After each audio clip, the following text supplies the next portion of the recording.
welcome to my channel. My name is Anna, and originally I did plan that I was gonna do kind of the TBR before I read the books, but life happened. So now I'm gonna do what I thought about the books before I read them originally, and then I'm gonna kind of review them afterwards. So I'm gonna pretend I haven't read them for the first book, but I have. So I have read kind of 4 historical romances, and the first one is Blackmore by Julian Donaldson. I read her book Evermore. I'm pretty sure it's Evermore. Yes, it's Evermore. Edenbrook. Her book I read her book Edenbrook before, and I was interested in these ones because they are on a lot of lists, like best romances, and the only historical romances you really see in this list are her books, which intrigued me a lot. And I thought Edenbrook was a decent book. Like, it was a 4-star, it's good, but it wasn't outstanding or anything, which a bit confused me why it's so popular, but they're very pretty at least. So I thought that I would like this book, and it's like, that's my opinion. Like, I thought I was gonna like this book. Pride and Pleasure by Celia Day, which is not retelling or something of Pride and Prejudice. Like, I'm just saying, why would you name it Pride and Pleasure? Like, everyone is gonna think it's in Austen, like, inspired work. I don't get it, but it's not. And I read several books by her before. I have read 3 historical fictions by her, and I thought all of them was decent, and she never blows my mind ever, but I find her books and they're historical romance, so I buy them and read them, even if I've never really been surprised or anything by her, but like, I know what I get, sort of thing. It's kind of a bit of the smuttier side, if that's what you're going for. And this one was a thriller in a historical thriller sort of thing, historical thriller romance, technically, I guess. And I'm never really a super fan of his, like, romance thrillers, really, but I give her a shot, so we will see. It's probably gonna be decent enough. That's what I believe. Hearts to Desire by Margaret Moore. I've read books by her before, and I usually think they're decent by her. I don't know how many, because it's just before I actually start tracking my reading.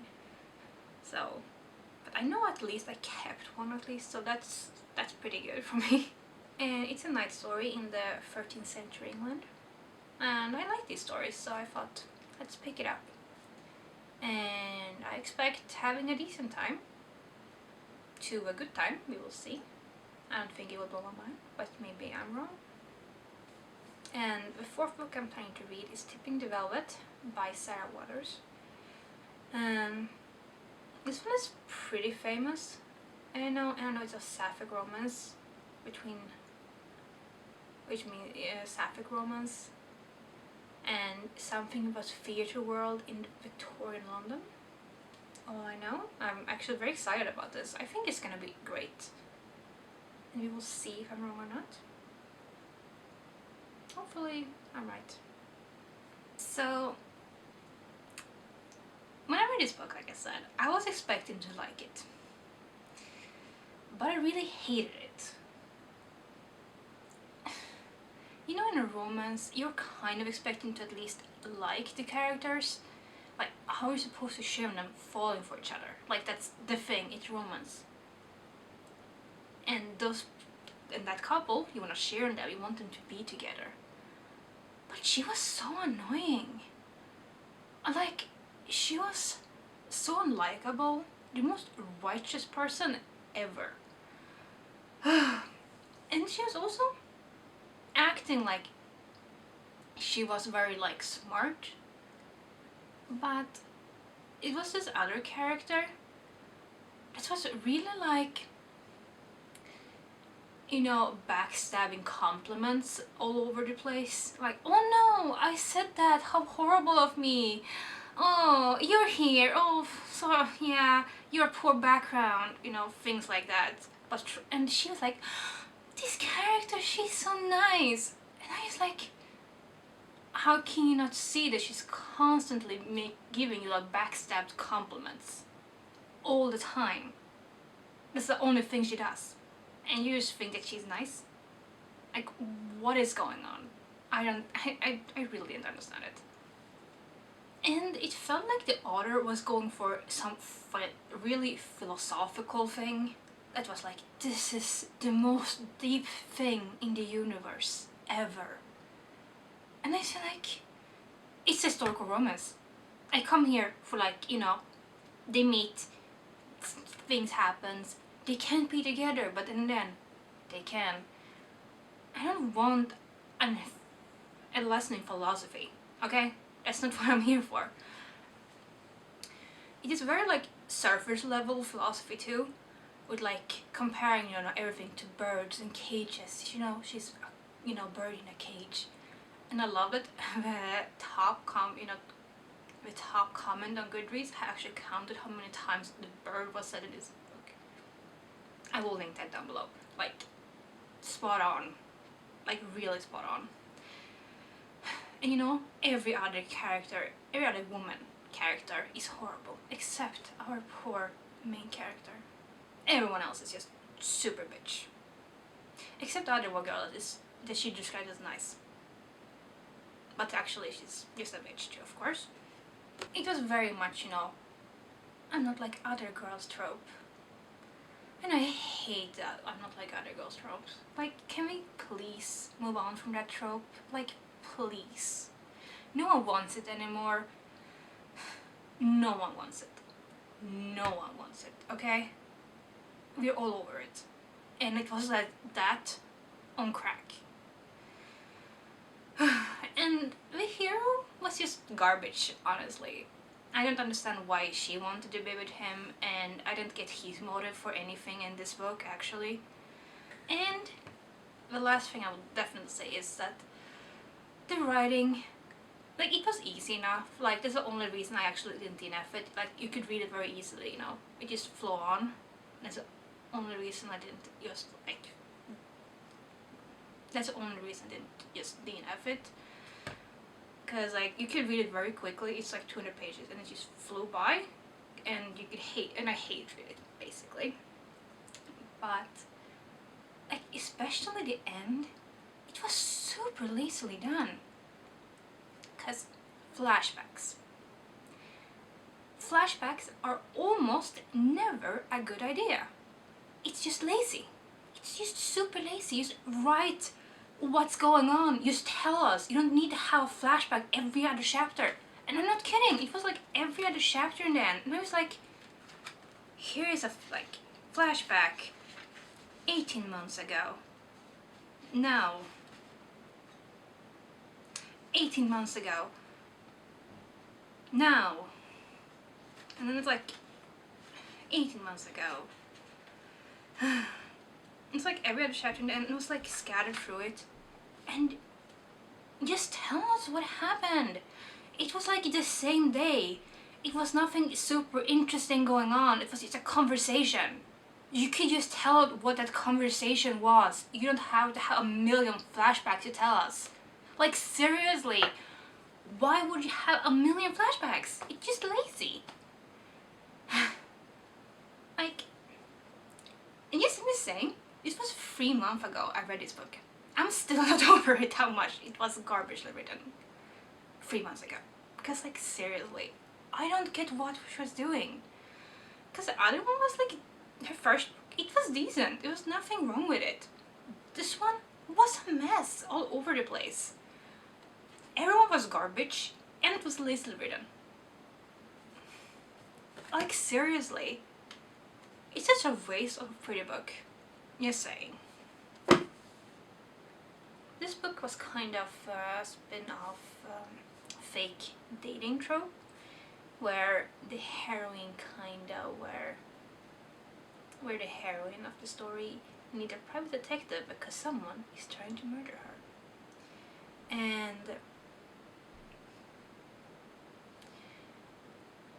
it was a decent read, I would say. Like I said before, like this romance thrillers are not really my cup of tea, so it's shown. It's not my favorite, but I would say detective thriller mystery was decent. It wasn't like a super obvious one, which is like the worst.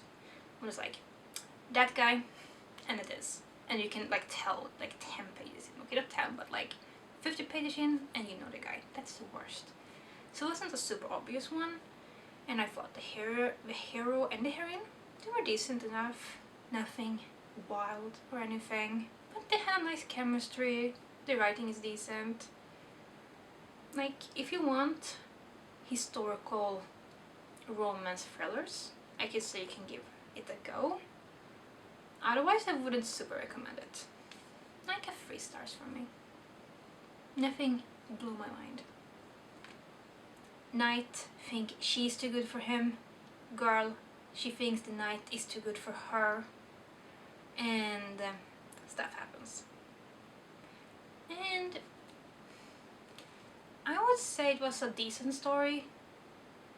It had some thriller elements, it was pretty fun. I had a nice time. I got what I wanted from this, which is basically, I want a romance that I can read in a day and just have a nice enough time with, which I got. But it was like a 3 star for me. Nothing really special, nothing stood out. It was just like the couple's chemistry didn't stand out like for me. But it was a decent enough time. I enjoyed it. When I started reading this, I kind of realized something. It's not actually really an historical romance.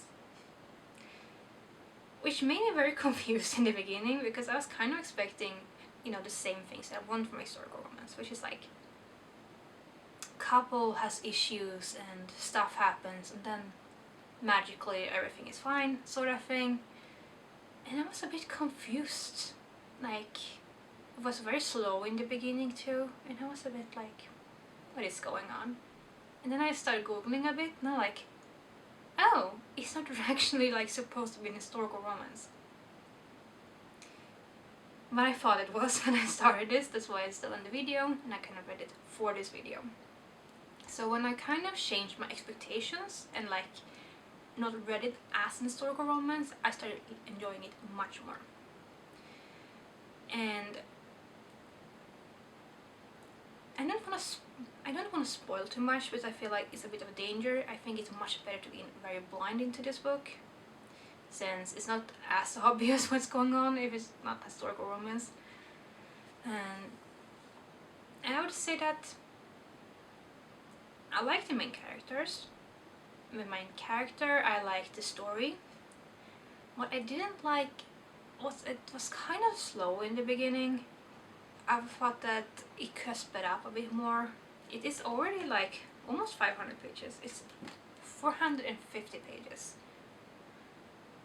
It could have like taken away like 100 and still kind of gotten the same story. And it's a lot of different stuff going on in like different sections of this book, which I thought was very fine. But that was the thing, like some parts could have really been shortened down.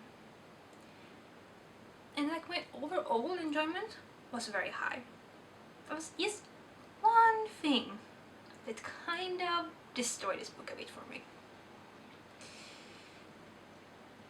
I don't understand why the author decided to kind of foreshadow, but more like just telling me what's going to happen.